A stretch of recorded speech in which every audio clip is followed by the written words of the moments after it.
Cijeni gledatelji, poštovanje i srdačan pozdrav u još jedan NBA Slam Dunk podcast na kanalu Sportologije, sportski podcast kako smo sad nazvali naš kanal, čisto da budemo malo prepoznatljiviji. Ovo je broj 8 po redu.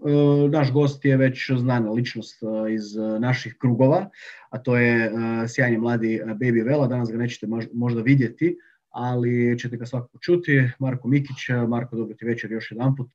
Dobro večer i tebi, Silvio, tvojim gledateljima.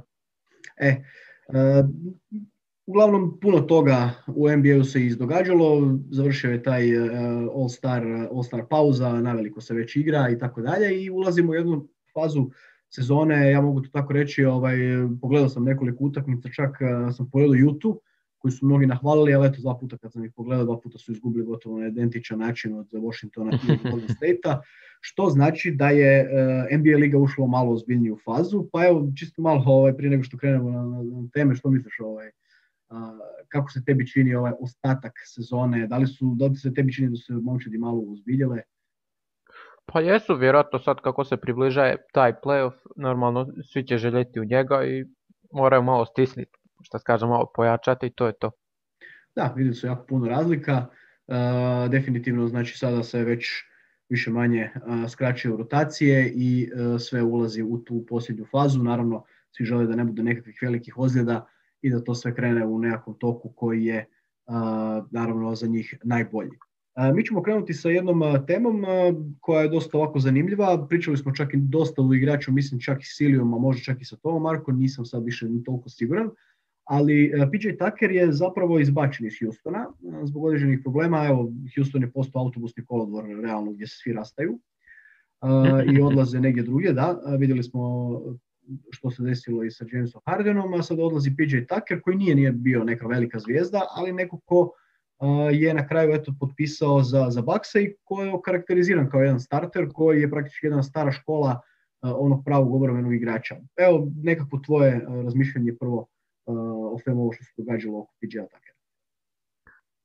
Pa, mislim da je trebao možda napraviti nešto kao i Andre Drummond, dakle reći nije sretan u tome timu, želi ići negdje za prsten, tamo vamo nesretan je, jel?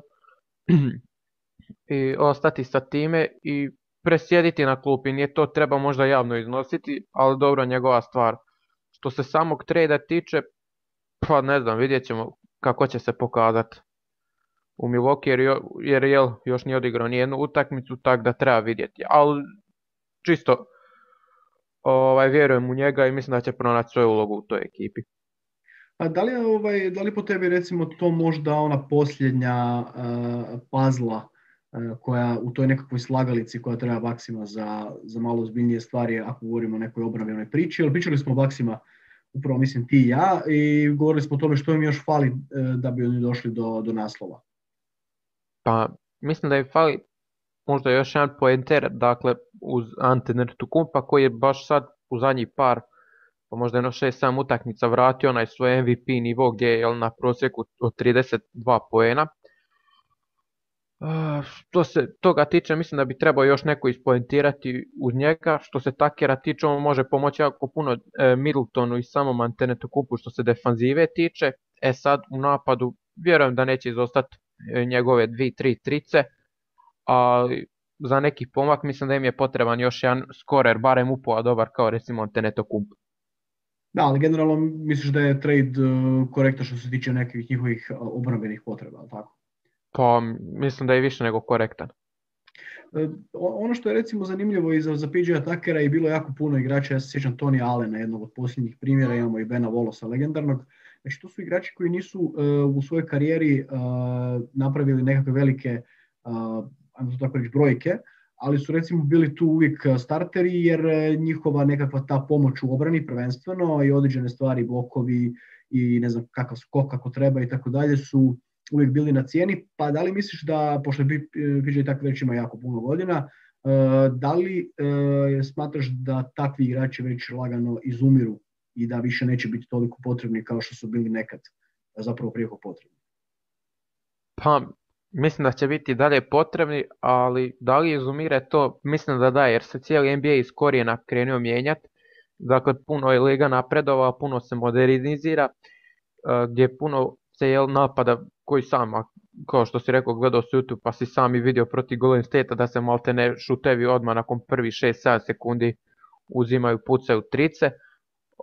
Što se ostalog tiče, pa da, to je to, puno igrača tak izumire, sad je obrana, čim se malo ozbiljnija obrana krene igrati, odmah se svira faul, što samo pokazuje i potvrđuje tu tvoju činjenicu da ta vrsta takvih defanzivaca puno izumire.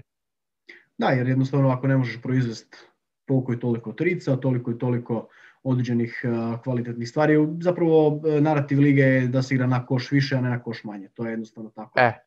Da. Pa evo, znači, čisto da zaokružimo ovu priču o PJ Tuckeru, odnosno što ćemo s Houstonom? Mislim, zaista, evo, rekli smo da je to ostao jedan kolodvor za odlazak, za rastanak. Pa evo, što s njima ove godine ili općenito kakav je njihov plan za ubuduće? Pa mislim da ove godine da će probati ono što se veli u sportu, ona misaona riječ, tankiranje. Jel? Mislim da će probati istankirati koliko mogu. Što se samog Houstona za budućnost tiče, također mislim da će probati ići u totalni rebuilding, dakle otišao im je glavni igrač, jedan od najboljih u povijesti, njihov je Harden. Tradovali su dakle i Westbrooka kad je bilo i Paula, nisu uspjeli s nikim osvojiti prsten, sad odlazi Tucker, mislim da i Gordon je jako otpao, tako da mislim da bi on mogao završiti uskoro negdje, tako i ovi drugi. Imaju oni tu John Walla i Chris Wooda, ali mislim da njih dvojica ne mogu pretjerano sami ništa napraviti. Danas da bi napravili nešto treba se doslovno na svakoj poziciji imati takvu vrstu igrača, ali dvojica na cijeloj ekipi od 15 igrača mislim da to ne. Pa da, oni će tako da mislim da je rebuild. Jasno. Nešto se spominjao još u nekim našim privatnim razgovorima da nešto poznaješ ovu NCAA scenu i tih nekih 5 najvećih prospekata koji bi trebali izaći na draft ove godine. Pošto će oni biti tu negdje unutar 5 od iza, znači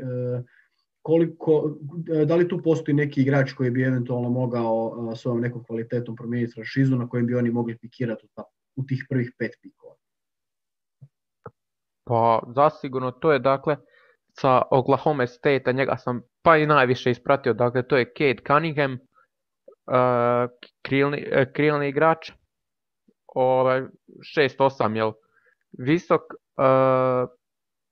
to je dakle, može i playa igrat, može i krilo, ima stvarno velike proširene ruke, uz to sve nevjerojatan atleta, a kao playmaker sposobnosti, dakle ima ono isto što i John Wall. Tu je malo, jel, što se njegove tiče, dakle, nezainteresiranosti, dakle to je malo da popravi na tome šutu i kreaciju, ali sve u svemu mislim da mogu biti prvi pik na draftu. Da, naravno i tu će definitivno Houston ciljati na tu cijelu priču, jer oni su zapravo iz ovih tradova dobili i nešto pikova i nešto igrača, tako da će im se definitivno isplatiti ukoliko budu dobro ulagali. Sljedeći igrač, isto tako kada smo govorili o tome da sada poslije play-offa, naravno vrlo blizu je taj trade deadline, znači malo još vremena za popravak momčadi i za nekakva naštimavanja za ono što nas slijedi, a to su te play-off priče za nekakvih 2 mjeseca. Ricky Rubio je na neki način zatražio trade iz Minnesota. Činjenica da u Minnesota osim tog Anthony Edwardsa nema nekog kvalitetnijeg igrača s kojim on može napraviti nekakvu razliku i on je zbog toga ušao u jedan problem sa formom, nešto je dignuo tu cijelu priču i formu u zadnje vrijeme, ali trade je inače destinacije za koje su praktički već se ponudili i koje bi može čak i bile jako dobre za Ricky Rubio su Clippersi i Orlando. Pa evo generalno malo o tom sjajnom španjolskom igraču i njegovoj karijeri do sada, neko tvoje mišljenje, pa onda možemo dalje o njegovim destinacijama, odnosno da li će se dogoditi taj trade ili ne. Pa mislim da je on sasvim respektabilan igrač, ima taj, jel, naravno, ružni šut izbačaj koji mu ne može niko osporiti, ali dobro, on i dalje, on je i u Utah imao jaku ulogu dobru, dakle, onda ga je sad naslijedio Conley, ali po meni on je čak bio bolji razigrač nego što je to Conley bio. Mislim da samo ta njegova poenternost ga muči, što se, jel, sad previše nažalost gleda u NBA ligi, ali kao po meni mislim da bi mogao biti u nekoj ekipi prvi play, dakle ako će samo služiti za asistencije i odbranu, ili recimo odličan play sa klupe koji će dakle predvoditi tu klupu? U ovom trenutku mi se nekako čini, i pričali smo Ilija još u prethodnim podcastima o Clippersima, da njima zapravo da je Kawhi Leonard malo negodovao oko svoje pozicije playa, znači više ne želi igrati tu poziciju. Da li bi to bio recimo dobar fit za njih? Inače, samo još kratko, dakle, njegov ugovor je do 22. ukupno $17,8 milijuna, koje će naravno neko morati uzeti. Koliko ti se čini izvjesna opcija da on napravi tu nekakvu, ajmo reći, veliku trojku sa Georgeom i sa Kawhi Leonardom u Clippersima, koja bi im mogla pomoći u nekoj kreaciji što se tiče ostatka sezona? Pa pitanje je šta bi išlo u suprotnom smjeru, ali što se samog Ricky Rubija tiče, mislim da bi im dobro došao, prvenstveno radi tih play sposobnosti, jer onda bi Kawhi Leonard bio vjerojatno pomaknut na svoju prirodnu poziciju, dakle na krilo. Sad pitanje da li bi bio visoko ili nisko, kako bi se upakirali tu još sve i Baka i Zubac koji bi stvarno dobili, krenuli bi dobijati lopte od Rubija, ali onda bi Rubio obavljao taj Leonardov posao, dakle kreacije napada, dakle Leonard bi imao onu svoju ulogu kao što je u Torontu imao i u San Antoniju, dakle poentiranje. I Paul George, dakle on bi vjerojatno bio spot up shooter, uzimao bi loptu, šutirao bi i to je to. Dakle, Leonard i George bi služili za poene, Rubio za kreaciju igre i vjerojatno i Baka i Zubac koji bi bili možda četvorka i petica i naravno Batum vjerojatno bi služili za defanzivu i malo pripomogli. Mislim da bi se lijepo uklopio u tu ekipu. Apsolutno, mislim da je jedini problem u tome što će u suprotnom smjeru će najvjerovatnije u toj nekakvoj trade križaljci ići ili Zubac ili Baka ili neko od tih visokih igrača. To je sigurno, jer su već bile neke špekulacije što se tiče Johna Walla iz Houstona, a cijena je bila barem 3 ili 4 igrača trenutne postave, gdje bi izgubili malo tu moć, jer ipak dobro funkcioniraju i Baka i Zubac, ali neko od te dvojice bi Minnesota sigurno tražila, zato što u ovom trenutku, jer kažem, Rubio nije pred istekom ugovora, nego ima još 2 godine, tako da bi oni sigurno naplatili taj trade i sigurno hoće, tako da evo, meni bi bilo jako drago da bi dođe u Clippers, to bi bilo stvarno jako moćna stvar, čak bih rekao možda puno bolji fit nego što je to recimo John Wall, zato što je John Wall i čovjek koji voli puno šutirat, a dok recimo, kao što si sam rekao, Ricky Rubio nije čovjek za šutiranje. Toliko, ali ćemo vidjeti u svakom slučaju.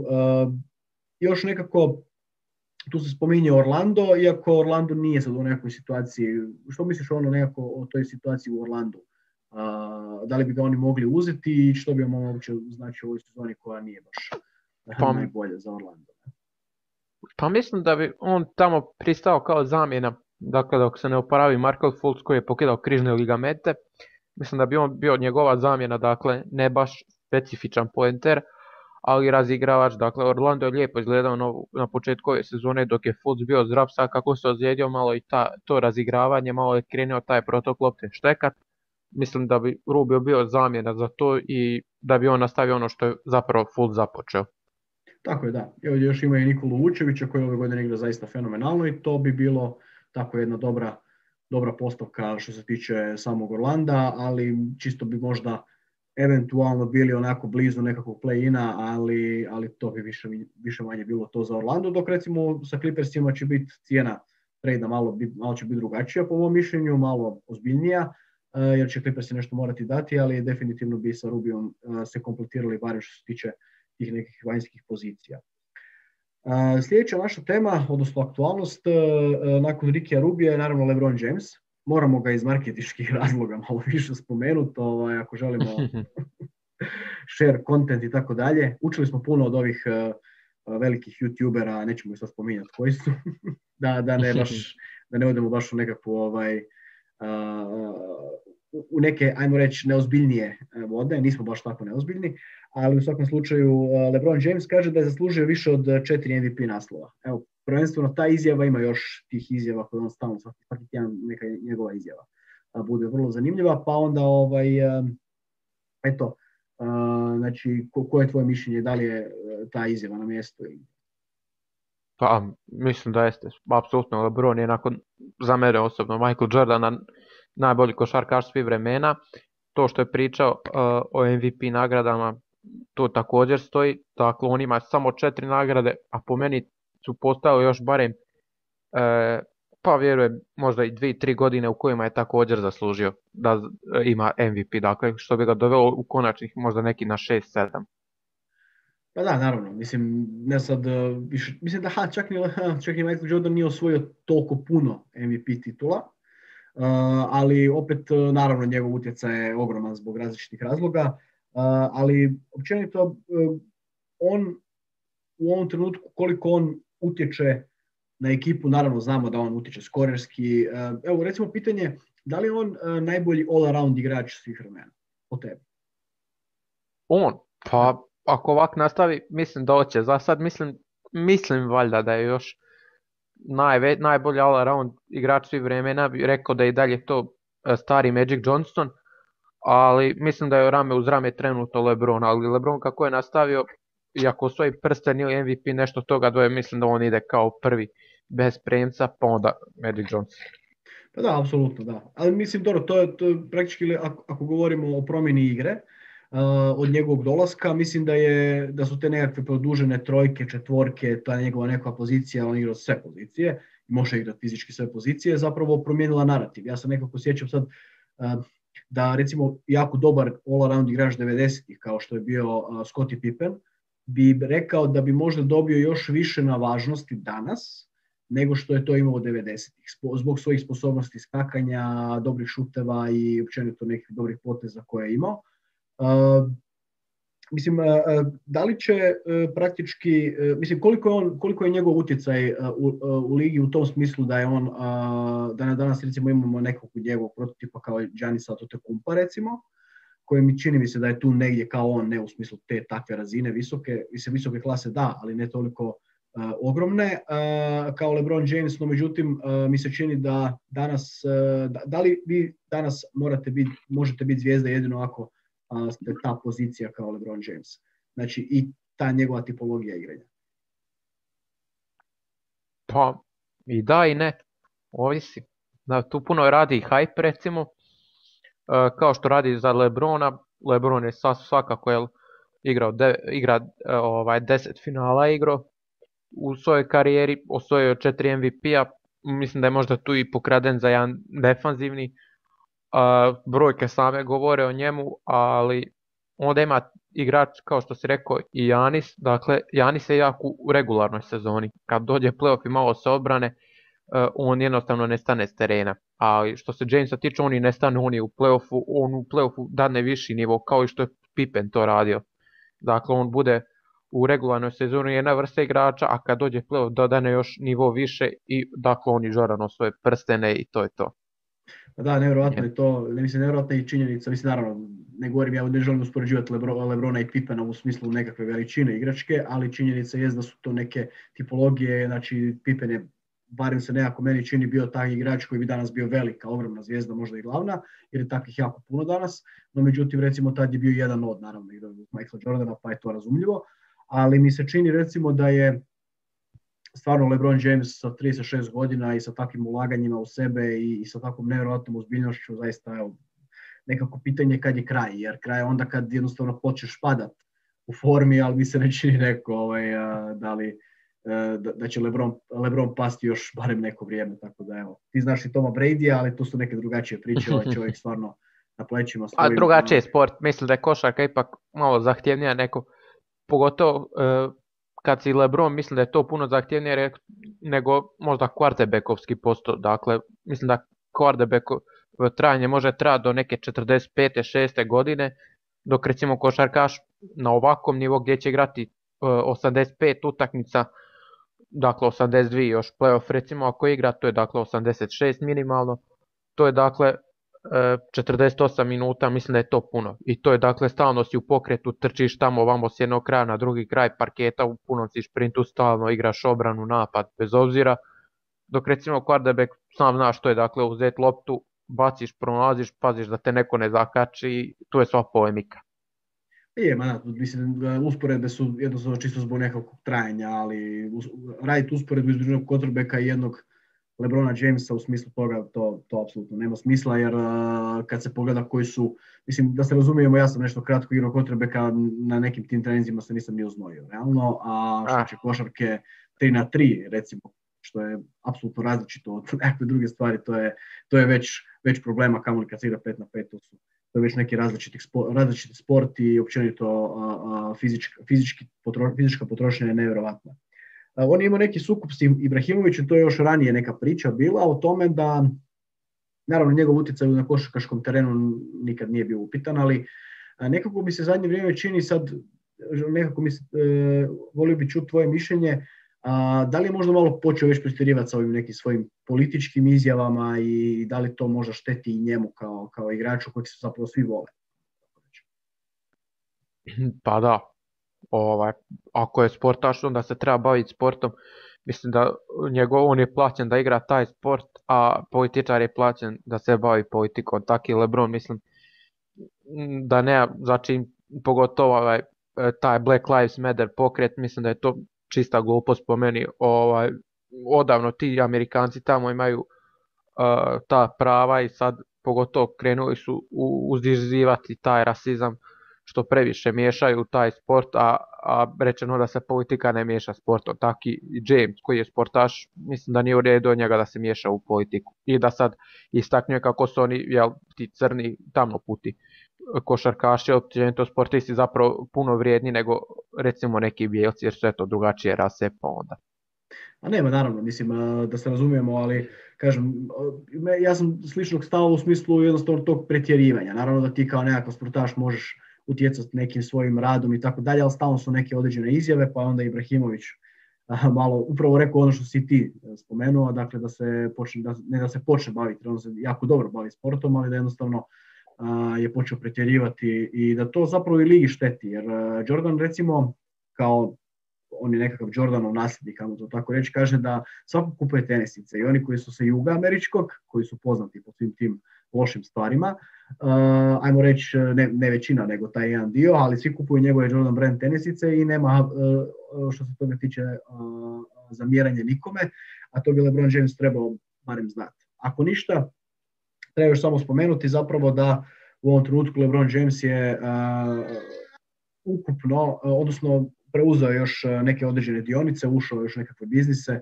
i već je prije, mislim da bio čak i vlasnik 2% Boston Red Soxa i Liverpoola, znači nogometnog kluba, tako da ćemo u svakom slučaju, on želi biti naravno koji Jordan, da postane vlasnik neke od franšize ili NBA momčad ili neke druge i u tom želimo sreću, to može, to nema problema, ima čovjek pravo sa svojim novcem raspolagati kako želi, tako da evo.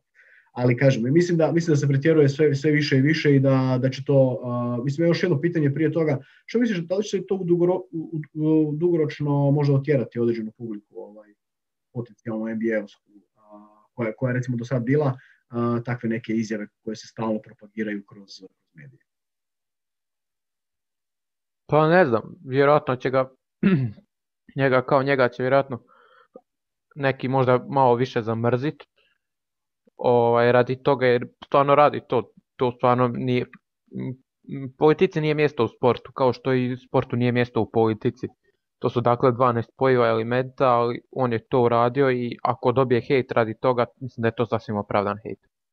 Je, apsolutno. Ali Ibrahimović ako dobije hejt, dobit će od LeBronovih branioca koji slažu se, oni su vrijedni, što on kao nogometaš se ima miješat tu vam u životu u Americi ili nešto, mislim to su gluposti. Ne znam kako ti na sve to gledaš, da li si sad slažeš se sa Ibrahimovićem, LeBronom, ne znam. Ovo bi čuo tvoje recimo mišljenje o tome. Pa mislim, to je sve nekakva siva zona. Mi znamo iz povijesti praktički da je povijest i politika su išli ruku pod ruku. Jesu 12 spojeva elementa, to se apsolutno slažem sa tvojom konstatacijom, ali povijest nas je naučila zapravo još iz onih dana recimo i komunizma i tako dalje, da su praktički svi, ajmo reći to tako, diktatori, pa i nekakvi drugi zapravo političari koji su kasnije ili postali diktatori ili bili dio nekog političkog establishmenta, voljeli sport. To je vrlo jasno. Mislim, i naravno da se kroz to na neki način uvijek, pošto su to javne osobe, naravno, onda njihovo mišljenje i utjecaj je ogroman, onda to naravno uvijek postoji nekakva šansa da se kao nešto promijeni. Ali mislim da je LeBron James malo zabrazdio neke stvari zato što i ta suradnja sa Hillary koja zapravo nije bila uspješna i sve te nekakve stvari praktički mnoge ljude živciraju jer stav je takav da poštujete kao igrača, ti si sjajan igrač, tu uopće nema priče, možda prvi, možda drugi po nekome kao najbolji košarkaš svih vremena, no međutim ne zanimaju me tvoje političke nekakvi tvoji politički favoriti i ti kao takav ne možeš meni govoriti za koga ću ja glasati ili što ću ja odlučiti ili kako će moje mišljenje o ovom ili onome biti. To ti je konkretno ta priča. Tako da ja kažem, jednostavno uvijek je sport nažalost išao ruku pod ruku u politici, uvijek se politika uvijek koristila zapravo u neke svoje svrhe, ali mislim da bi se to u ovom trenutku trebalo što manje ili barem konkretnije spominjati, znači, jer jednostavno nikome to ne koristi. NBA bez obzira na sve ostale stvari je dosta velikom problemu što se tiče svega toga, jer mislim da su pojedini igrači pa uz to i LeBron James malo otišli izvan discipline same lige, a to bi ligi moglo napraviti jedan ozbiljan problem u nekakvom malo dužem razdoblju. To je neki moj stav, sad vidjet ćemo kako će se sve desiti. Ali mi ćemo se vratiti na sportske teme. Naše dvije glavne teme ovoga puta. Prva zapravo je Zach LaVine, odnosno Chicago Bullsi. Koliko mogu Chicago Bullsi i da li te iznenađuje što je Zach LaVine, praktički kada je došao iz Minnesota, jednostavno postao u Chicago potpuno novi igrač.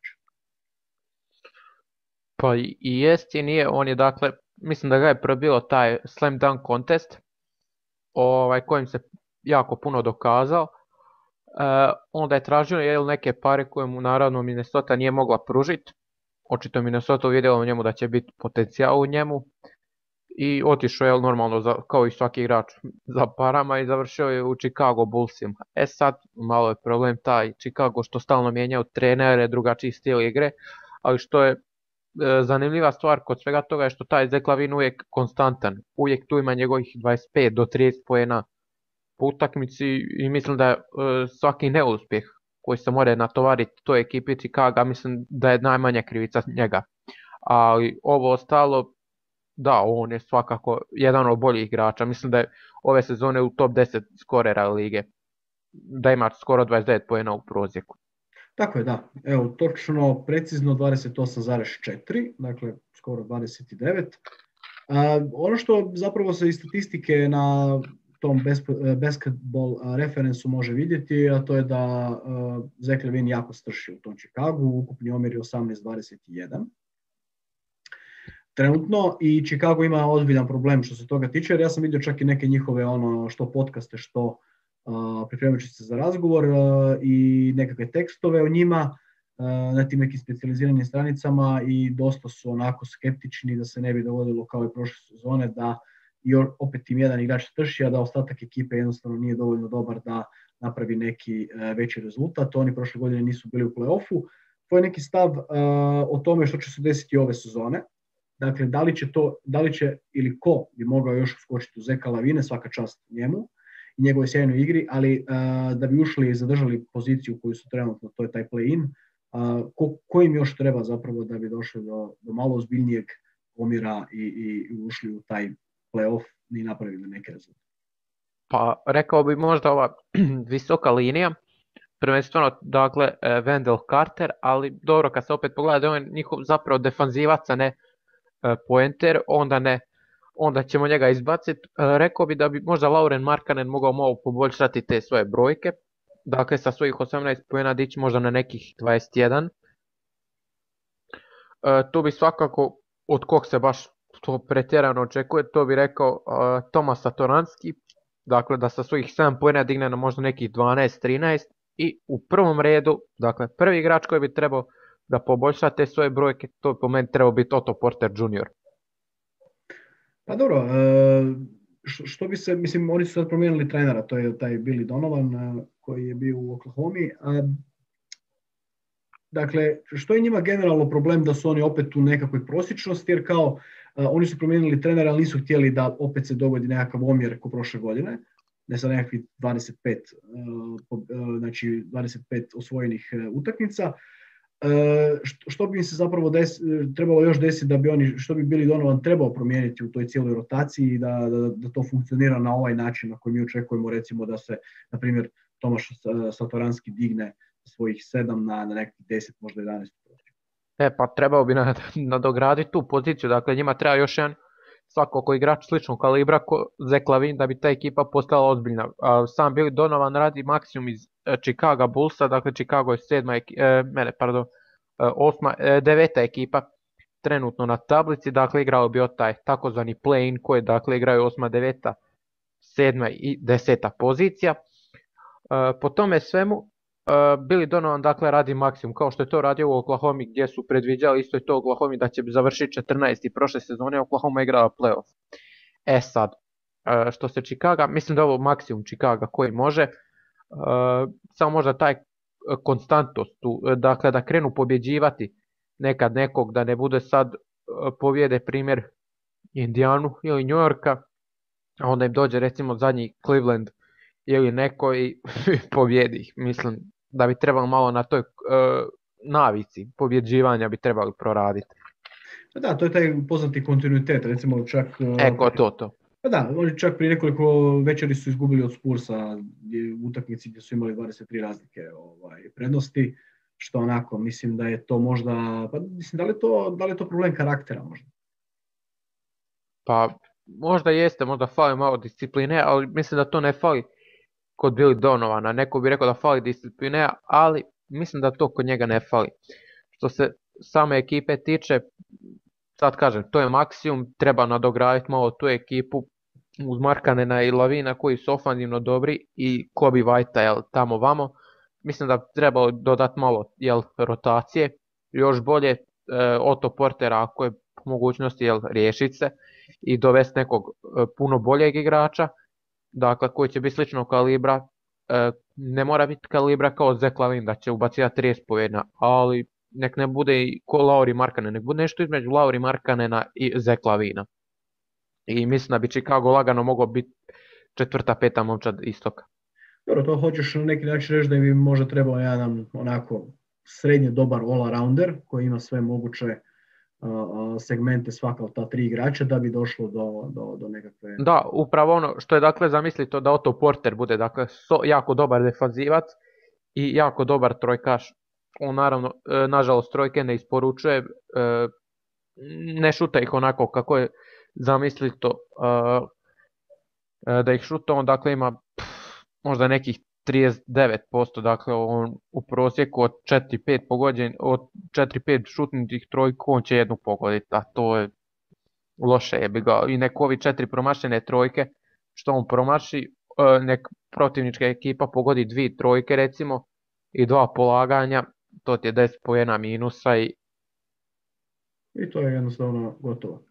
Da, meni se nekako čini u statistici, bez obzira što oni su dosta dobri, mislim, govoreći kao ispada po statistici nekako kad se pogleda ovako suhe brojke, da to kao izbalansirana ekipa. No, međutim, meni se čini da, kako bi rekao naš dragi prijatelj Ilija Jakšić, da je to Zach LaVine plus grupa građana. Znači, ajde, Lauri Markkanen bi tu mogao biti još, ajmo reći, nekakva zvijezda, no međutim, očito da Zach LaVine, ja bih rekao ovako, da i njegova dobra sezona, posljedica i njegove dobre igre, ali i činjenice da on praktički nema nekoga još u sebe te razine koja bi mogao napraviti još nekakav veći iskorak što se tiče same ekipe, jer mi se nekako čini zapravo statistički da se igra u 90-ima, ovo bi bila super stvar, znači imaš jednog stvarno fenomenalnog, ko nekad u Jordanovo vrijeme gdje on imao apsolutno nevjerovatne brojke, neviđene, dok su ovi ostali tako, bili 15, 20, max 20. Danas recimo ako nemate barem minimalno 2 ili bar 3 igrača koji su preko 20 poena, mislim da ne možete, u prosjeku ne možete jednostavno očekivati neke velike stvari. Evo, da li se ti slažeš sa mnom po tom pitanju? Pa da, zato što se sama liga, što smo spomenuli nekoliko puta, liga se modernizira, mijenja se, puno se poena postiže, tako da tu se apsolutno slažem s tobom, mislim da bi ova ekipa puno bolja bila u prošlom nekom vremenu, nego recimo sad kad se baš odbrana jako slabo igra se na što više poena. Dakle u ovoj ekipi mislim da je to baš glavni problem da njima fali zapravo još jedan poenter. Ne more Lavin zabiti koliko je ova ekipa more primiti. A da, to je potpuno jasno. Mislim da je to problem.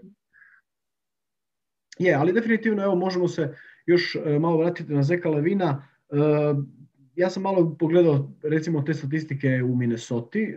On nije bio određena zvijezda na Kalifornijskom sveučilištu i tako dalje. Neko ko je već tada plijenio nevjerovatnim fizičkim predispozicijama, koje je pokazao na ta dva slam dunk natjecanja koje je osvojio. Što je to zapravo bila neka ključna, osim to recimo slam dunka, koja je bila razlika zapravo jer ok, dobro zakucavaš, fizički si moćan, sve to stoji, sve u redu, ali što se desilo u tom Chicagu? Da li on dobio recimo, osim možda novaca, da li je možda dobio i neku veću slobodu u igri, da se njemu desilo zapravo da on postigne nenormalno veće brojke u ove 3 godine nego što to je uopće mogao staviti u Minnesota?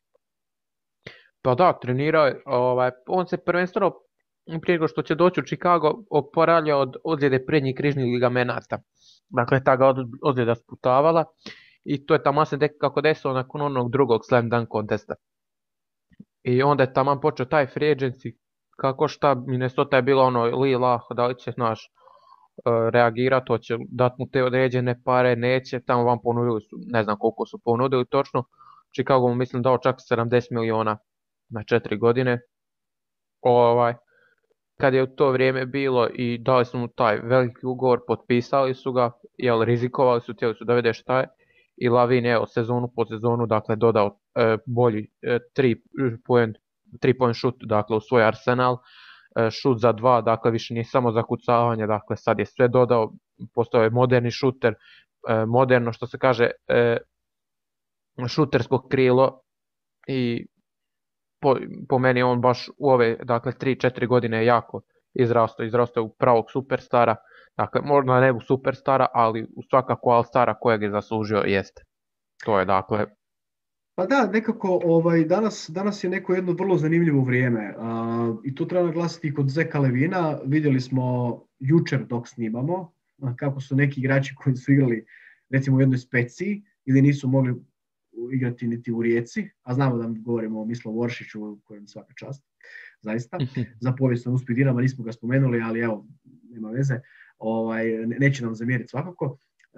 Dakle, neko ko je sa 22-3 godine ili recimo ok, sad Zek Lavin ima 25, ali nešto malo ranije ušao u ligu, znači koji jednostavno imao takve prosjeke gdje je možda već bio flop i gdje je već možda se nekako možda pričalo ili bi se bila neka mogućnost ajde igraći u NBA ligi, ali neće biti sigurno nekakva takva zvijezda kakva je sada, tu nekakav rubni MVP i tako dalje, što nam potvrđuje tezu da ne morate imate sa 19-20 godina pokazati nekakve fenomenalne sposobnosti, nego da možete kao profesionalac radeći ovo što si i sam spomenuo, što je radio Zek Lavin, da dođete do te neke neviđene razine i vidjeli smo jako puno i u NBA-u i u nogometu i u nekim drugim sportovima da je neko ko nije bio karakteriziran kao neki top prospekt, neko ko je ko sad Zek Lavin ima skoro 30 poena u prosjeku, da se jednostavno desi kod njega nekakav nešto, jednostavno taj rad, dobri treninzi, usmjereni treninzi, općenito kvalitetan rad na sebi, da jednostavno može doći i naravno neke druge sportske okolnosti, da dođe do jedne neviđeno dobre karijere koja će ga sigurno pratiti do kraja jer je još i mlad, ali jednostavno je nevjerojatno da netko ko je bio onako jedan prosjek na kraju, nažalost, u Minnesota sad dođe do nekakvog statusa rubnog MVP-a i uz to, znači prvi puta je Zek Lavin, to treba isto spomenuti, došao i do svog prvog All-Stara, što je potvrda i kruna ovoga što je odradio znači, za Chicago ove sezone, pa i ovih sezone, znači ove 2, odnosno 3 prije toga. Još jedno pitanje za kraj za Chicago. Koliko Chicago ove sezone može napraviti s ovakvom igrom, znači ako se ništa ne bude mijenjalo, i gdje ga vidiš na kraju sezone? Na kraju sezone mislim da će samo malo. Mislim da bi mogli do kraja sezone biti možda neki 9. Dakle, da idu u taj play-in. Mislim da su puno bolji od ekipa kao što su Cleveland, njih u prvi koš. Cleveland je po meni trenutno najlošija, nažalost, ekipa na tome cijelom istoku. Što se ostale ekipa tiče, Ne znam, mislim da mogu 9. Chicago biti kao što jest sad, dakle 9. Mislim da bi se oni, New York, Indiana i čak Toronto. Mislim da će se te 4 ekipe boriti za zadnje 2 pozicije u playoffu i mislim da bi Chicago možda mogao biti 8. i uvatiti poziciju u playoffu. Ali mislim da kogod bude prvi, dakle Brooklyn, Milwaukee ili 76ersi, mislim da im je to kraj. Da nema kapaciteta da takve ekipe prođu. Makar ja mislim da bez obzira na to i to apsolutno stoji. Tu možemo još prebrojiti sjajne Hornetse koji su isto veliko iznenađenje ove sezone. Imali smo taj podcast o njima prošle puta. Predvođeni možda najvjerojatnije rukijem Lamelom Ballom uz naravno Gordona Haywarda. Ja mislim da će taj play-in zaista biti fenomenalan. Jer ovdje kad se pogleda sada trenutna situacija, znači to su New York, Charlotte, Chicago i Indiana recimo. Iako ajde recimo ne bude Indiana, bude Toronto.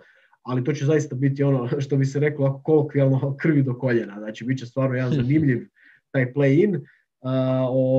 Dakle, znaš da ćeš najvjerojatnije možda naletiti na Brooklyn kojeg nema šanse, ali zato ako ništa će to biti sjajna serija u kojoj ćeš ti jednostavno igrati da bi došao do te 7. ili 8. pozicije. Mislim da to će biti nešto predivno što se tiče samog NBA i mislim da taj play-in, kako su ga zamislili, jednostavno sjajna stvar. Naravno, dobit će se još realno ekstra 4 utakmice, odnosno 8 ili više, naravno u tom nekom dvoboju. Zapravo te 4 ekipe i to će biti to polufinale, odnosno tako reći ulaska za play-off i to će biti tako jedna sjajna bitka. Da, evo, mislim da smo onako nekako uspjeli Chicago izvući do kraja.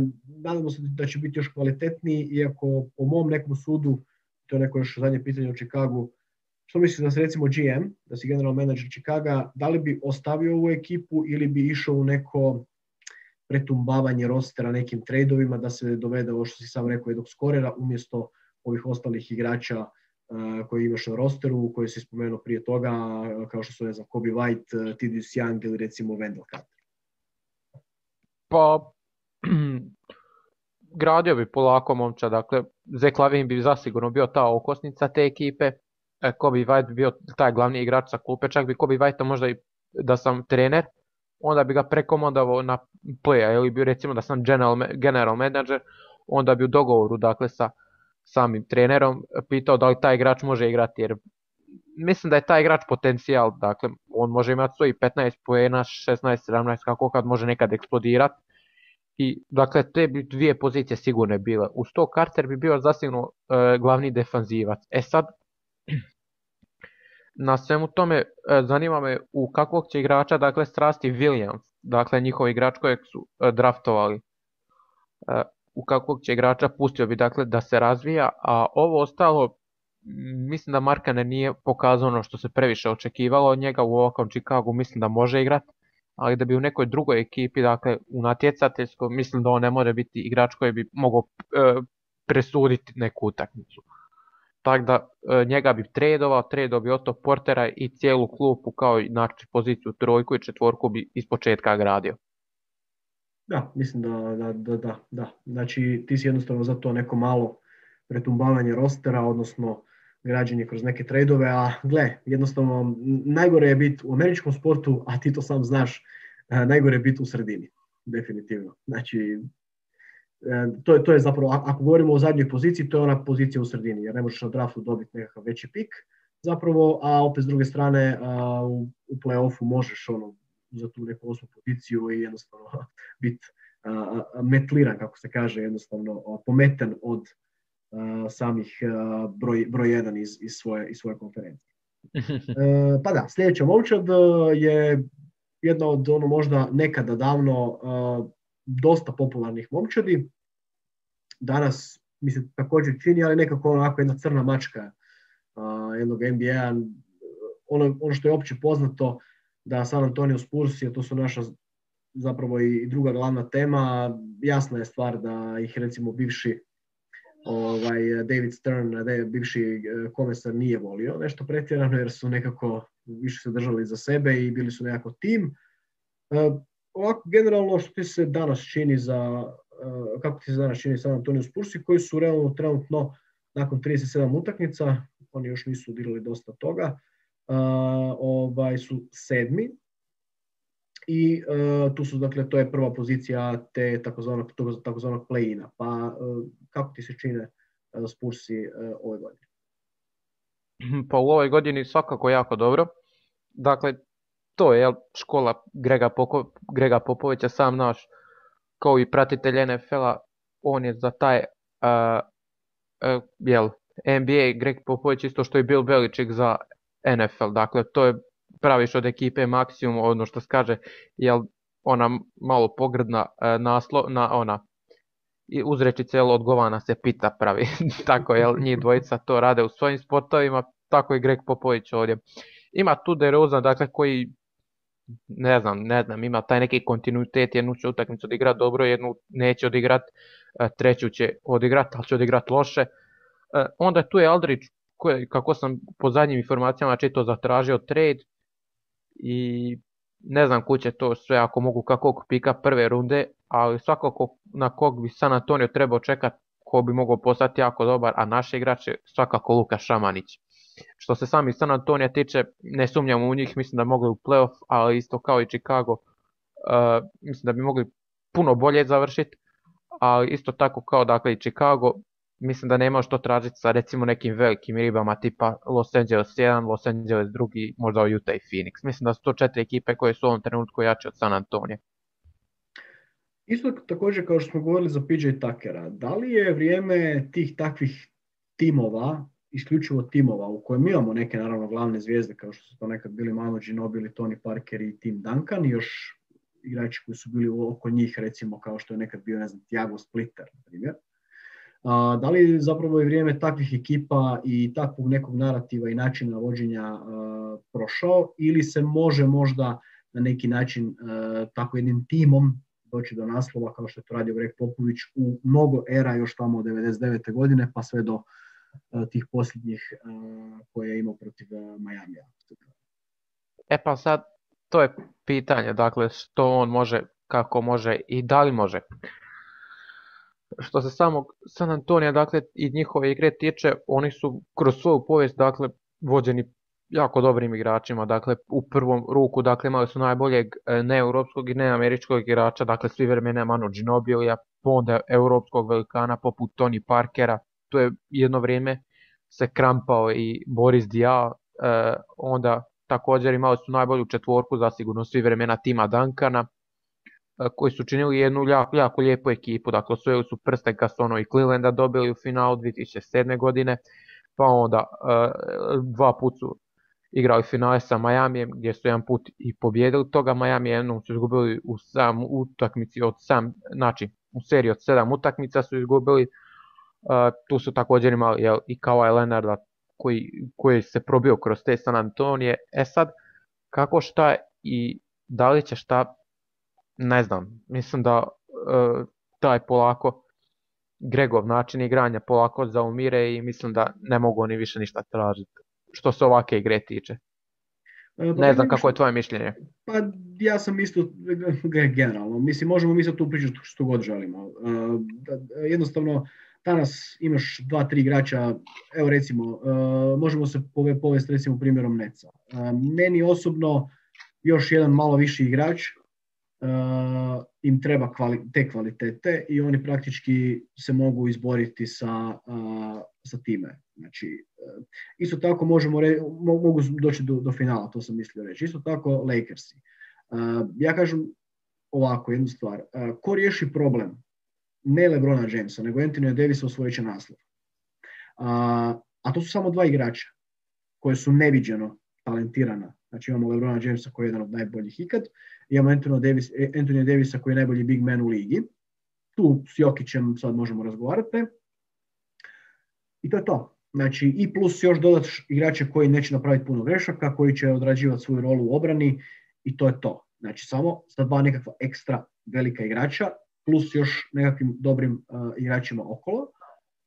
Dok recimo danas radi takav jedan tim, po meni ne može rezultirati rezultatom. Zašto? Zato što jednostavno vidjeli smo sad Utah Jazz.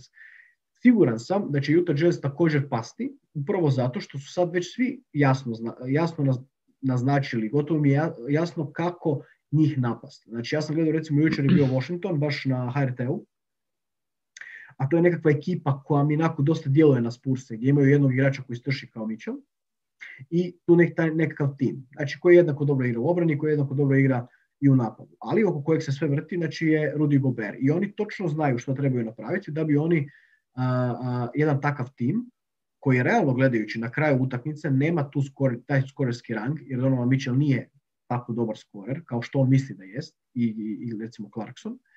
I tu postoji problem. Znači timskom igrom mislim da se u današnjem NBA-u ne može doći do najviših rezultata. Naravno da ti je tim potreban, ali realno gledajući košarka je danas postala proizvodnja poena, ko proizvede više, taj pobjeđuje, sve ostalo su realno priče za malu djecu. Pričali smo o PJ Tuckeru, to je nešto što jednostavno izumire i čega više neće biti toliko. I mislim da NBA liga, kao što smo već sve složili, ide u potpuno drugom smjeru, a to je da onaj koji zabije koš više, taj će na kraju i pobijediti. I tu je jednostavno priči kraj. Mislim da je, evo, još pitanje za tebe, neću sad raditi tu nekakve disertacije. Koliko još očekuješ da će Popović biti na klupi? Općenito ili na klupi San Antonija?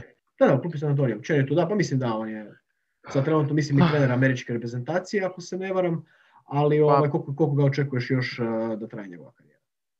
Pa iskreno bi ti rekao, mislim da će on polako, da kad završi sa ovim, kako takozvanim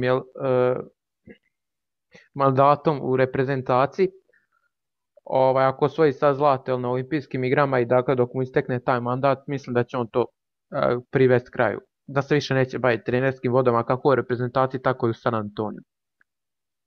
Da, to mi se isto nekako... Mislim da je to... Ne znam kako ti gledaš, ali mislim on je stariji trener naravno i... Da, mislim da je u ovom trenutku nekako... Nećemo nikada reći da je nekoga vrijeme pojelo, onda to možemo reći za Bila Beličika, s obzirom da je Draganić blizu, tu nama onda nema smisla to baš tako stvari pričati, jer ipak treba biti obziran. Ono što mislim da je jako važno, a to je da ako želi malo još uživati u životu, da mislim da je dosta, on je već tamo jako dugo vremena, u NBA-u je preko 30 godina i mislim da i više čak.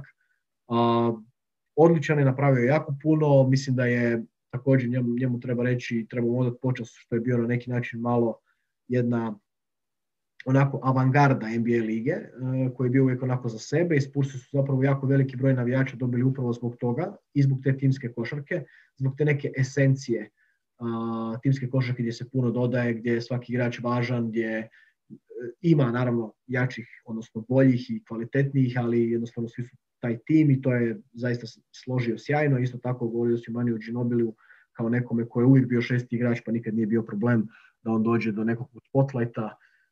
Sjajna ekipa, sjajni ljudi, prije svega ta organizacija je zaista posebna i trebamo je tako gledati, ali u ovom trenutku narativa i svega onoga što ide, mislim da je Greg Popović, odnosno njegove vrijeme u tom smislu prošlo, ali mislim da imaju već godina i da jednostavno Spursi će morati ići u nekom potpuno drugom smjeru.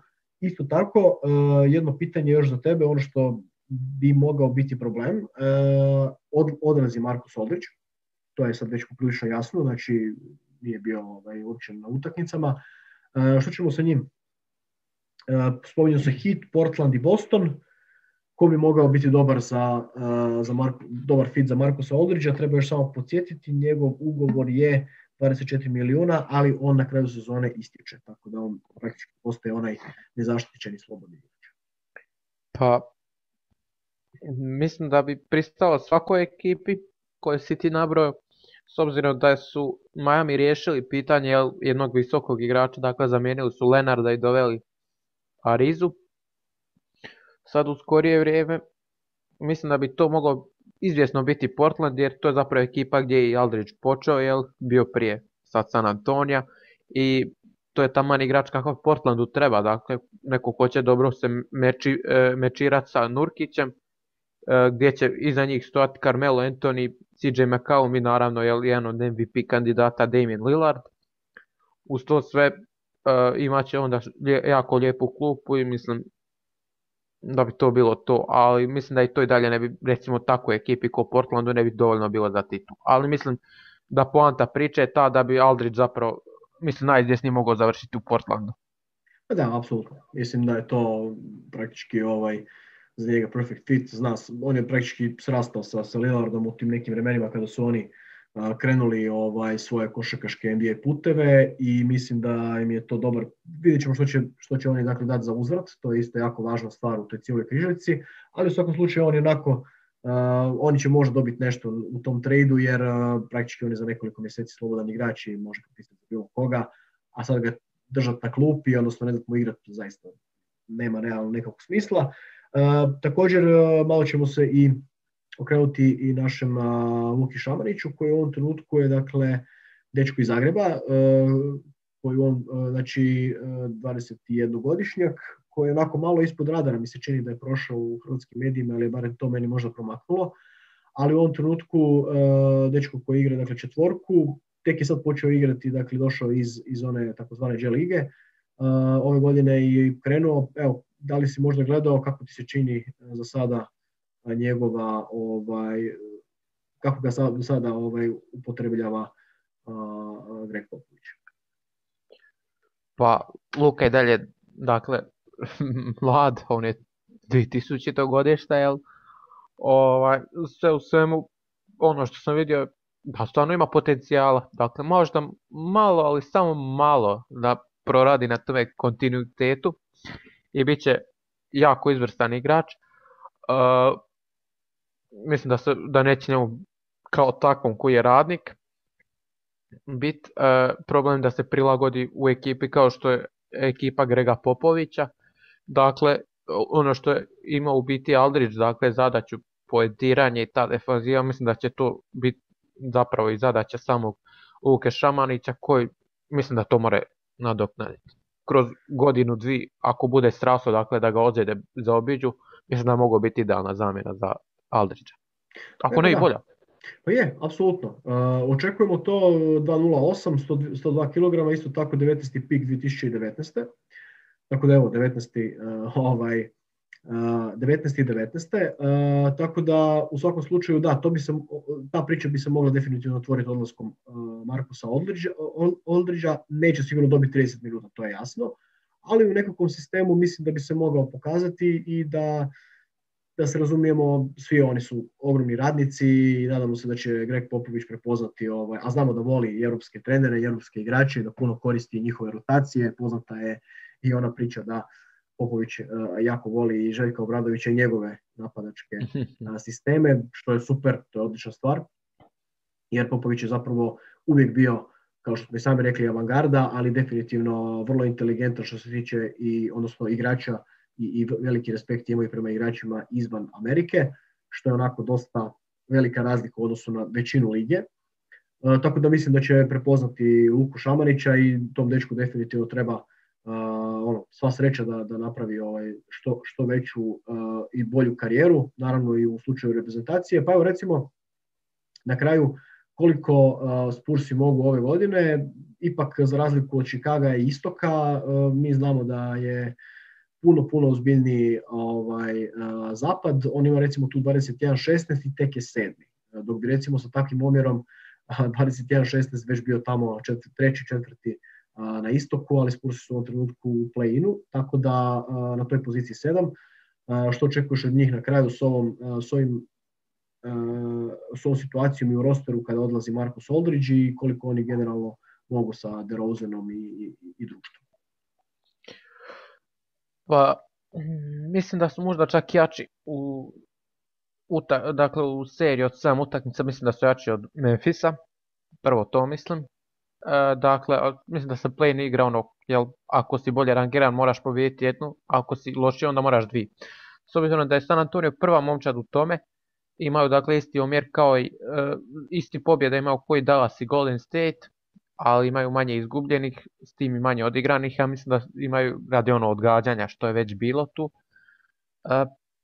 Ne znam, iskreno ne znam, mislim da će biti možda lošije rangirani od Dallasa, sve ovisi kako će to jer Luka Dončić krenuo vatati formu polako, mislim da će bolje biti rangirani od Golden State i od Memphisa.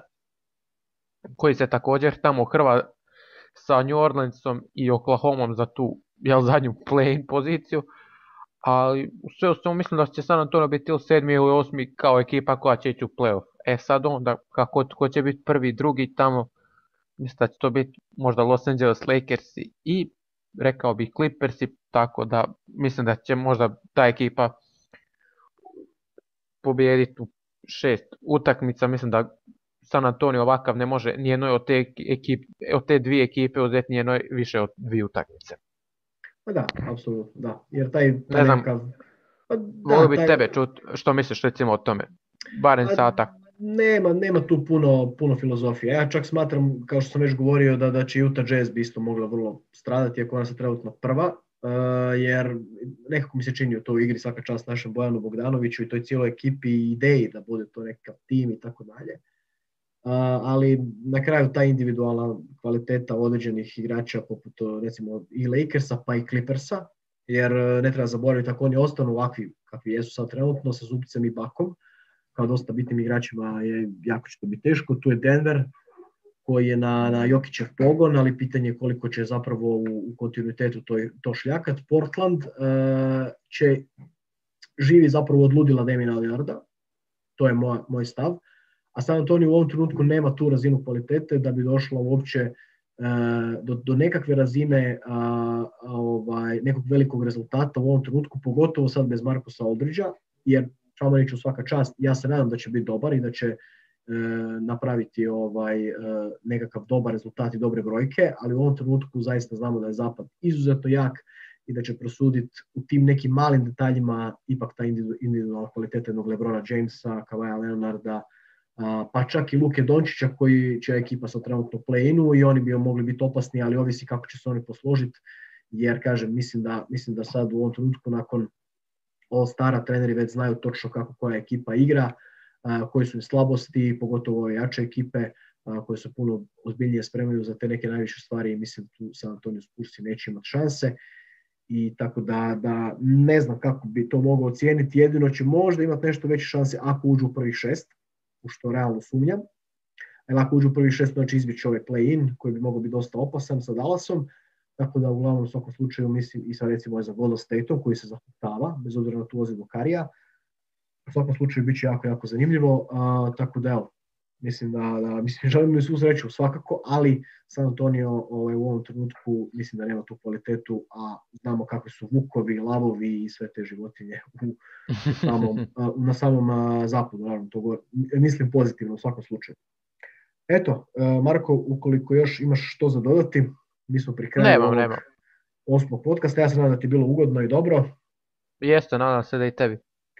Pa mene je bilo sjajno, koji je obično, sve više i više imamo pratitelja, dosta smo zadovoljni sa to cijelom situacijom, mislim da ćemo valjda, nadamo se, bit će još naravno i novih gostiju, iako smo mi zadovoljni sa ovim postojećim, pogotovo s tobom Marko koji si sjajan i eto, bilo nam je drago, apsolutno se još družiti sa svim tim ljudima pa i s tobom, tako da u svakom slučaju očekujte nas sa još mnogo različitih sadržaja. Naravno nastavljamo i s Huddle Upom svakako, imamo jako puno tema i po tom pitanju, iako je NFL završio.